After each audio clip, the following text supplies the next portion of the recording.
Hello once again to another great episode of the Global in the Granite State podcast, a program of the World Affairs Council of New Hampshire. We have another great episode lined up for you today and are so excited to have you listening in.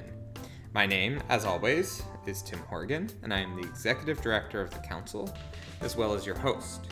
In today's episode, we speak with Xiaoming Liu of the Eurasia Group about the video sharing app TikTok and how it is entangled in a geopolitical struggle between the US and China. We also speak with John Bader and Ann Ackerman of the Fulbright Association about the importance of the Fulbright program and how they are supporting this vital citizen diplomacy effort. Before we jump into the interviews, the Council has a number of interesting online speakers programs you may be interested in. On September 8th, we will host Zawar Kashmiri to talk about Great Power Competition, and on September 23rd, we will host retired Admiral James Stavridis to talk about the intersection of climate change and national security. Both events will be live streamed on our website at www.wacnh.org, and we hope you will be able to join us. Now, on to the good stuff.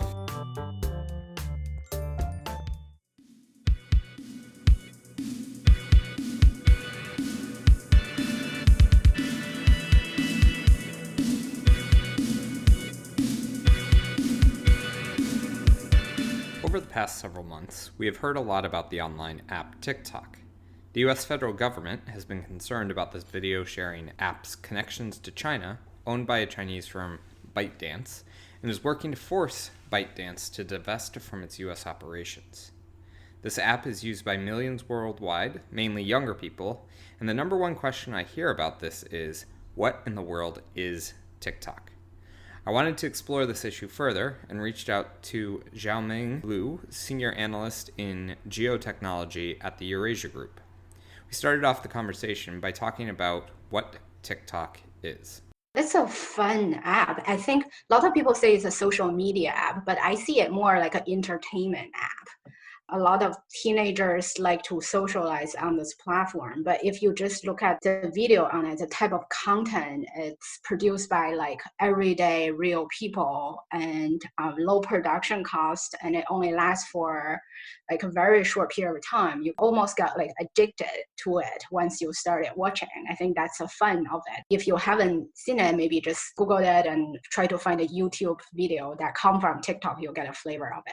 It can sometimes be hard to keep up with all the social media trends these days. From Facebook to Twitter to Instagram, WhatsApp, and others, it can seem overwhelming to keep track of them all. However, TikTok has taken off like few others.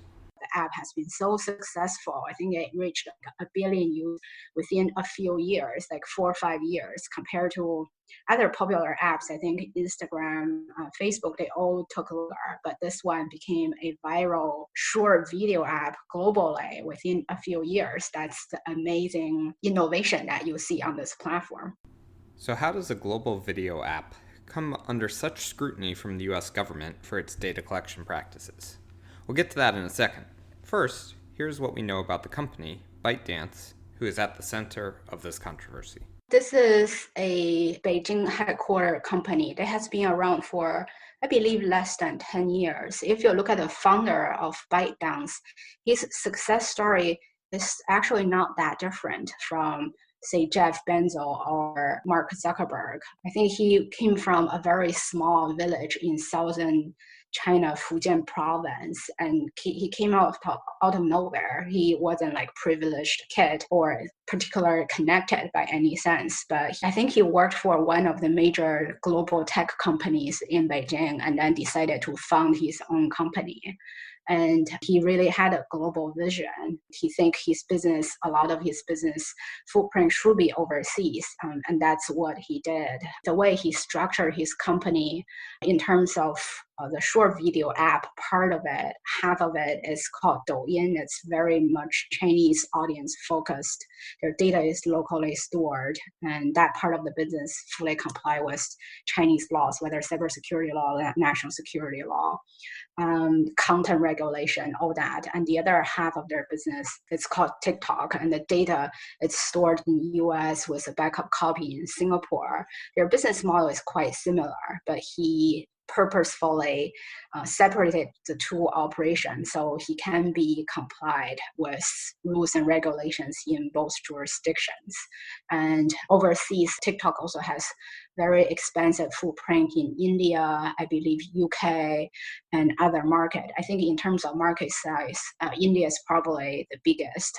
US is a little bit smaller, but US is more profitable. Now that we know a little bit of background on the company and its owner, as well as its operations, let's dive into the mandate from the US government that ByteDance must sell its US interests by November 5th. This mandate is, as Xiaoming states, supposedly it's about national security and privacy issue. National security-wise, there's a chance, even the evidence so far is quite thin, is that TikTok could collect data from its user, and potentially that could be leveraged by Chinese government to conduct covert operation that's a threat to US national security. And also you could argue there's a privacy issue. Users' data potentially can be leaked to, say, Chinese government if you think that's the biggest threat. So that's the perception that there is the concern about privacy as well as national security. But if you really look at the type of data you can find, even from the back end from TikTok, it's the way they gather process data is not that different from other tech giants like Facebook, Microsoft, Amazon, Google, all that. And most of the users are like very young people, like we already talked about. And those are typically not the target of covert operation that would jeopardize national security. So that's the counter argument on that side. And also this is an app that powered a comedian like Sarah Cooper and the teenagers who organized a no-show at multiple rallies for President Trump's presidential campaign. So I think personally, the president is probably mad at this app. And particularly, there's a China link to it. We're only like about 2 months away from the election. And this is very much a election season theater, very much the ban of TikTok. It's a good fit for Trump's anti-China rhetoric. So I think probably the bigger reason is more political than regulatory. I wanted to find out what kind of data they are collecting, so I signed up for an account. It felt very similar to other social media apps that I have signed up for. Date of birth, email, and a password was all I needed. Nothing that couldn't be gleaned from publicly available data already. Although, I did not reuse a password I had used elsewhere. Their practice is probably in line with other companies, like the way Google and Facebook collected, or I think probably the closest resemblance or parallel should be Instagram, like the way Instagram gathered data and use that data to feed into their algorithm to provide you personalized content recommendation. That's how they typically use it. I think one scandal they had last year is how they approach young age user data, especially children's data. For a while, their app didn't have a parental control function, and that was not fully complied with US regulation in this area. I think there was a case, probably with FTC, and then after that, they rectified their business practice and brought their business practice in line with the US rule in this area. I think that was one area they admitted they had wrongdoing and they corrected. Other than that, it's very much similar to what Instagram is doing. In case you are not familiar with how Instagram works either, they collect user data to better target ads and suggest content to their users. So if you continually like pictures of mountains, they will suggest more mountain pictures for you. However, if enabled, these apps can collect your contact list, keep track of where your phone is located, and monitor your in-app chats. While this is nice to hear that they are collecting similar data, that does not mean there is nothing to worry about. If you are worried about privacy on Facebook, Instagram, Twitter, and the like, TikTok can certainly be added to that list. Despite the mandate by President Trump to divest the company in 90 days, the sale is not guaranteed. Recently, ByteDance filed suit to prevent this action from moving forward. I think in the core filing document, there's like 6-7 reasons, like the way President Trump used IEEPA. It's a very, very expensive use of that international economic emergency power. And also the executive order treated TikTok, which is the US operation, US data storage, US user-oriented part of the company, the same as ByteDance. That's a China-based entity. There's difference in those two. And also there's lack of due process in the whole process that White House drafted this EO and released this EO. I think there's like 6, 7 of them. But I would say because the Trump administration's action on this issue is quite unprecedented. So there's very little previous case on the same issue. It's hard to say what the court judgment will be at this point. I think Huawei filed similar lawsuit before against U.S. federal government, but that case was more national security related. This one, the administration claim is national security related, but I think so far most observers will say the evidence is quite thin. So if it's national security related, deemed by the court is still likely to side with the executive branch on national security issue. But otherwise, I think it's pretty much an open sky, and it's hard to say without precedents in this area what the court ruling will be. Caught in a geopolitical struggle, the Chinese government may see this as a direct attack against one of its homegrown companies. As Xiaoming contends, they definitely think TikTok is being treated very unfairly, and it's a casualty of the US political game in the lead up to November election. As a part of this all, you have recently seen the CCP update its export control law, which seemingly would require the Chinese government to sign off on any deal that would involve the technology that TikTok uses for its app. If this is indeed retaliation for US action against a Chinese firm, it does seem to be rather mild. And the way China reacted, I think generally towards all the recent mounting US pressure on Chinese tech companies so far has been they try to respond with restraint. They try to do targeted proportional response instead of a confrontational, very direct reaction, because they don't want to get wound up in this political drama, which will further deteriorate the already very, very weak bilateral relationship. So instead of taking a more direct response to the TikTok ban through the executive order, if you want a direct response, China could put some major US companies on their unreliable entity list or launch some defamation campaigns against them, cut them out of supply chains from China. Those are possible options on the table, but China chose a very subtle regulatory twist. If you look at the way the Chinese media, state-run media, deliver this development, the way they package in news release and major TV interviews, they are packaging this one of the changes of a general update of China's export control rule, one of like 50 of those. And those updates are due to come out anyway. So timing-wise, they're not packaging it as a retaliation action, but the way Chinese government calculate this is that they think they want to, at the practical level, drag down the case a little bit, hopefully kick the can down the road. So the EO implementation date can be delayed somewhat, and hopefully, or even after the Trump presidency, that will be ideal. But they don't want to do this at the cost of an escalating bilateral tension in this very critical juncture. So I think that's a calculation. In the end, what is the final verdict? Is TikTok a national security threat that needs to be dealt with immediately? Is your data any more or less safe with this company than a fully American one? I would think the evidence is very thin in terms of TikTok as a national security threat. The data already leaked from OPM or Equifax, that's more valuable data, and that's data already in the hand of foreign adversary. I would think that's a more valuable, bigger treasure trove to mine in compared to the type of data that TikTok collects. In the course of our conversation, we talked about the future outlook for US-China relations. Before we jump to that, however, I want to remind you that the World Affairs Council of New Hampshire is a nonprofit, nonpartisan organization that is working to help people better understand complex global issues. This is not to be construed as an endorsement of any political issues, campaigns, candidates, or programs. This is for informational purposes only and does not represent the thoughts or opinions of the Council, its sponsors, or supporters. So, where does the Eurasia Group see US-China relations headed? I will do a little bit of advertisement for my employer. EuroAsia Group is making the prediction that Biden victory after November presidential election is 65%.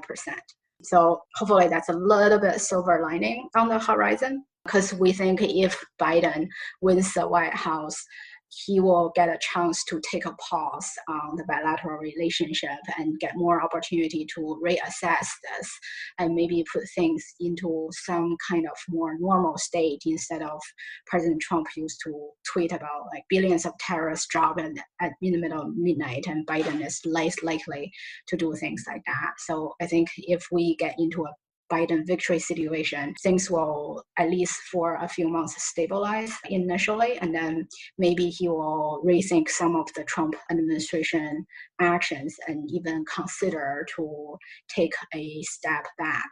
So that's that situation. But before that, I think between now and November, this is a very treacherous path. In the next 2 months, we keep see things getting worse and worse. It's a free fall every week. And I think even maybe 3-4 months ago, people will say military confrontation, it's still unlikely. But after the most recent South China Sea skirmish, I think people will say gloves are off or almost half off.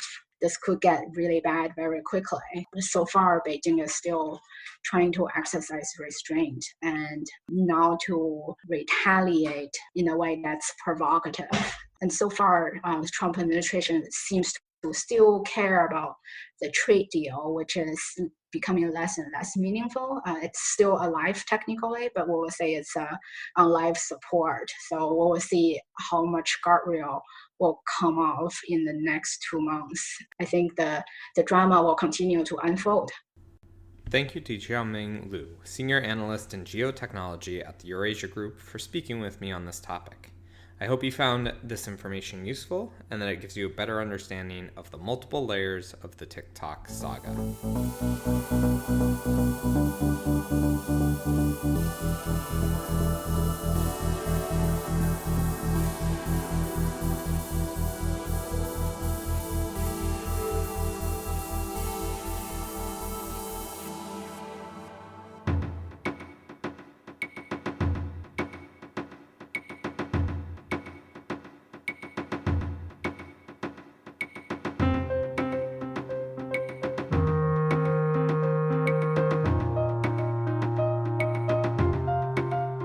The Fulbright program is anchored in the idea that all of us can own diplomacy. That is John Bader, Executive Director of the Fulbright Association, the nonprofit alumni organization for the Fulbright program. I spoke with John and the immediate past chair of the New Hampshire chapter, Ann Ackerman, about this program, its importance to U.S. foreign policy goals, and the benefits it brings to the U.S. and to the state. This was the idea that Bill Fulbright had, Senator J. William Fulbright, in the ashes of the world after the Second World War, looking around and thinking that the world had collapsed into chaos and violence, and that we all needed to do something about that. And so in 1946, he crafted legislation which authorized the creation of a program that became known as the Fulbright program. Therefore, we are almost at the 75th anniversary of this program, which has grown from a handful of countries at the beginning to 165 countries participating, with thousands of Fulbrighters every year, and an alumni base worldwide that's almost 400,000 people. The idea that we can all participate in the future of this planet in a way that's almost populist. It's a pretty revolutionary idea that diplomacy could be handled by regular people like you and me, rather than ministers and presidents and professional diplomats. The Fulbright program is run through the U.S. Department of State and sets up thousands of exchange opportunities each year, both outbound and inbound. This program provides communities and leaders the chance to live in a different culture, teach, learn, and share with those who might be quite different from them. It is true citizen diplomacy, similar to the International Visitor Leadership Program. This nonprofit works to support that effort by being an advocate for the Fulbright program on Capitol Hill to ensure its future. And therefore, we do a lot of work to be sure that members of Congress and the public itself understand the role and impact of the Fulbright program. and that this is a valuable and important tool in our diplomatic toolkit. The second thing is to deploy the expertise and understanding of alumni, both in the United States and worldwide, to promote global understanding, cultural respect. So we think of ourselves as public goods, because the Fulbright program is a federally funded program, that we have been invested by our fellow citizens to be a resource for creating cultural understanding and respect. And so we do a lot of educational programming, cultural outreach, community engagement. We offer a national conference. We award the Fulbright Prize, and a variety of programming designed to engage our alumni and educate the public. With chapters all over the country, the New Hampshire Fulbright Association has been a great partner with the World Affairs Council of New Hampshire over the years. Their support of the Global Tipping Point series has helped us to bring amazing speakers to the state for conversations on important international topics. Ann Ackerman, immediate past president, shares her thoughts on the value that state chapters bring. One of the benefits of having a state chapter like New Hampshire has is that we can continue our Fulbright experience. Whatever country you might have gone to, it doesn't stop when you return home to New Hampshire. Through the chapter, we're able to meet other people who are committed to this idea of people-to-people diplomacy, understanding international experiences, getting to know about other cultures and countries. Our membership includes not only alumni of Fulbright, but we have a sizable number of people who share that commitment and have joined the chapter as friends of Fulbright. And what we do is we try to have frequent programs about once a month, and we have these different activities to get together, exchange ideas, learn about various events.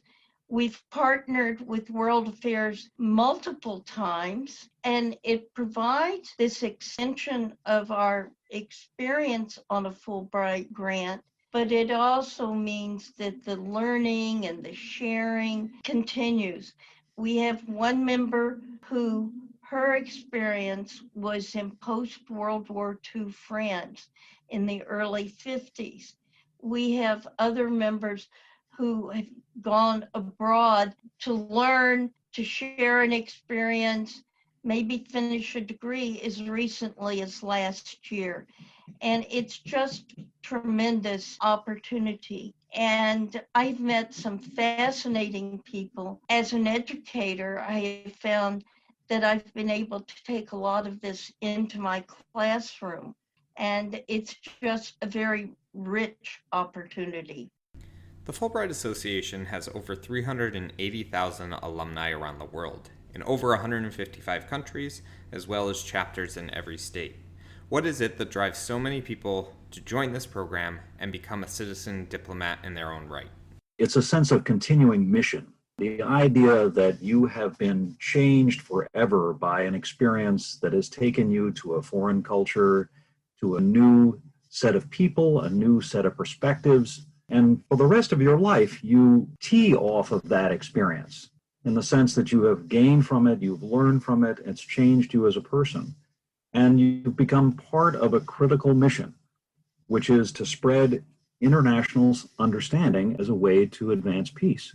And one of the lovely features is the people who come here, they're eager to learn about the United States, about New Hampshire.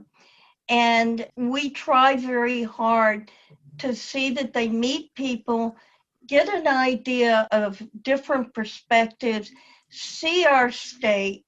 And of course, through the national program, they will also travel to DC and possibly somewhere else. Last year and the year before, our visitors in particular went to the Edward M. Kennedy Senate Institute to learn about how U.S. government operates. And it's a whole great simulation program.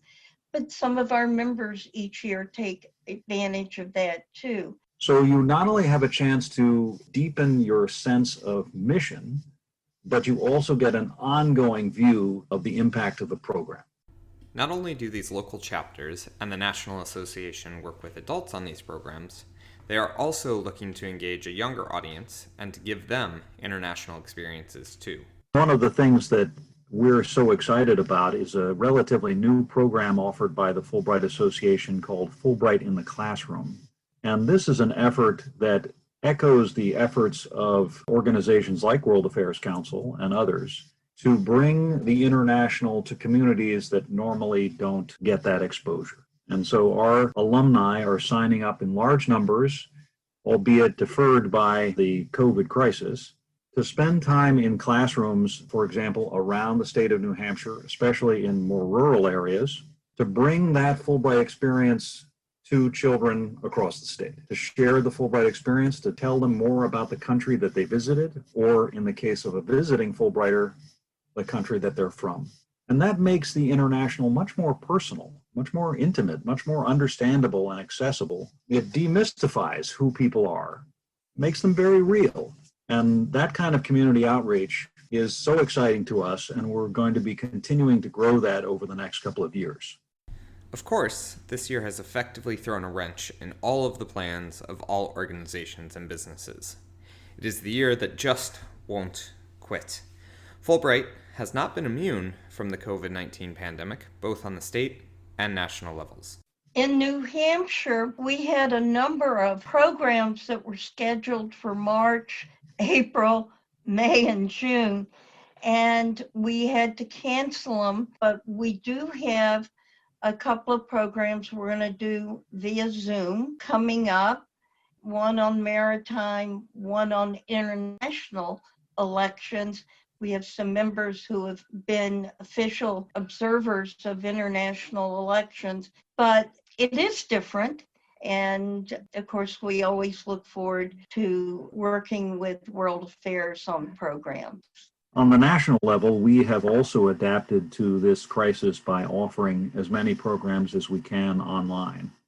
For example, this spring we offered a series of professional development webinars for returning Fulbrighters who had been sent home prematurely, yanked away from their adventures, their studies, their research projects, their teaching, and finding themselves a bit at loss, not sure what to do with themselves, and sometimes a bit bitter, understandably. One of our responses to this crisis was to offer a series of webinars offering career counseling to those young Fulbrighters.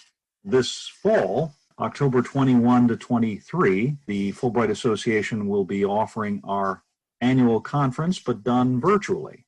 And we'll have an extraordinary group of speakers from around the world offering interesting insights on a variety of topics. Our theme this year is Where Does the World Go From Here? That's a riff on Martin Luther King's book, Where Do We Go From Here? Because this COVID crisis has put into question so many of the fundamentals of our society. How do we interact with each other? How do we collaborate? What does the future look like when we are at odds with each other for racial reasons or political reasons, cultural reasons, and so on? So we're convening our conference virtually, and everyone is welcome to join as a conversation starter about the future. With so many amazing alumni who have gone through this program, there are always great stories about experiences and programs that got started because of a Fulbright grant. We have an alum who was in Liberia during the revolt. It was quite an experience for her and the people she met. And she and a friend she met at that time who was a Liberian, they did a presentation on it, and we had a short documentary. The whole range of experiences are quite great. The same woman from Liberia and another one of our alum, as I was alluding to earlier, became parts of official U.S. government delegations to observe elections in select countries. And hearing about that, we're going to end up doing a whole program So we'll be doing a Zoom program on that this spring. 3 quick stories. The first was a young woman who had come from Tunisia to study dentistry in the United States. It's difficult to get training in Tunisia. And one of the points that she made to me is that in Tunisia, especially in the rural areas, the Fulbright program represents hope.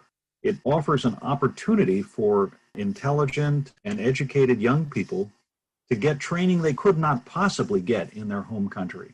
And then they can return to that country and serve their fellow citizens in all kinds of important ways.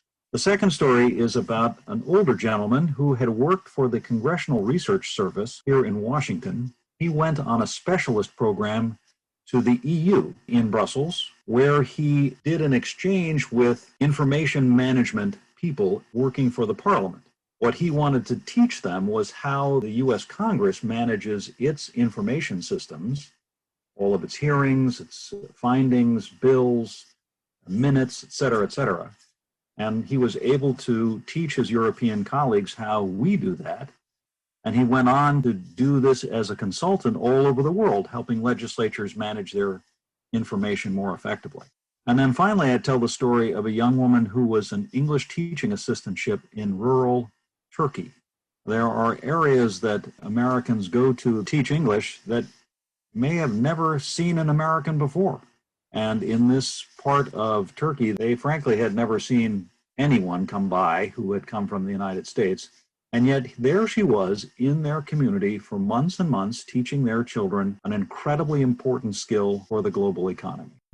So where does this amazing program stand today, particularly as the COVID-19 pandemic continues to ravage the world and cause massive shutdowns and closures? As you might imagine, due to the pandemic, the Fulbright program has been suspended. That involved sending a lot of Americans back home prematurely, as I mentioned earlier. But where possible, visiting Fulbrighters here in the United States were allowed to stay, provided that they were safe and able to continue their work. And of course, many of them have done that and remain on their grants, though working virtually. The hope is that starting in January, on a rolling basis, the program will reopen, probably beginning with the Southern Hemisphere and then slowly moving northward. Of course, all of this is dependent on so many health conditions and travel restrictions, diplomatic relations that have not been working particularly well. Obviously, it's embarrassing and impractical that the United States is not allowed to travel to certain countries. It's going to be a challenge, but we operate with the assumption that we will conquer this virus and we'll be able to reopen the program and move forward with the mission that we share with the World Affairs Council. For a final thought, I wanted to give Anne and John the opportunity to tell us why this is such an important program. I think it's very simple. They get to know us. They get to understand how we live, our cultures, because we're a very diverse country. And hopefully they take back a positive image of New Hampshire and the U.S. The scholar Joseph Nye has done a typology of public diplomacy that puts them in 3 categories: monologue, dialogue, and collaboration. I think that what the Fulbright program is designed to do is to strengthen that last one, collaboration, because it is really only by living among people for an extended period of time that you develop relationships that are meaningful enough and invested with trust and understanding in order to create the preconditions for collaboration. And collaboration is really what drives the human race forward. When we work together, when we solve problems together, the world becomes a better place. And there are literally thousands of stories of collaboration that we will be telling in the coming year, celebrating the 75th anniversary of the Fulbright program. All of those collaborations have yielded many great findings, economic partnerships, diplomatic breakthroughs, government solutions, and more. And we look forward to sharing that with your community as the year unfolds. I want to thank John and Anne for joining me for this wonderful discussion. It is always a pleasure collaborating with this great organization. I really enjoy, and so do our members, working with World Affairs Council. We have a lot of common goals, and the ability of two groups such as this to join forces to sponsor programs makes those programs possible. So thank you for those opportunities.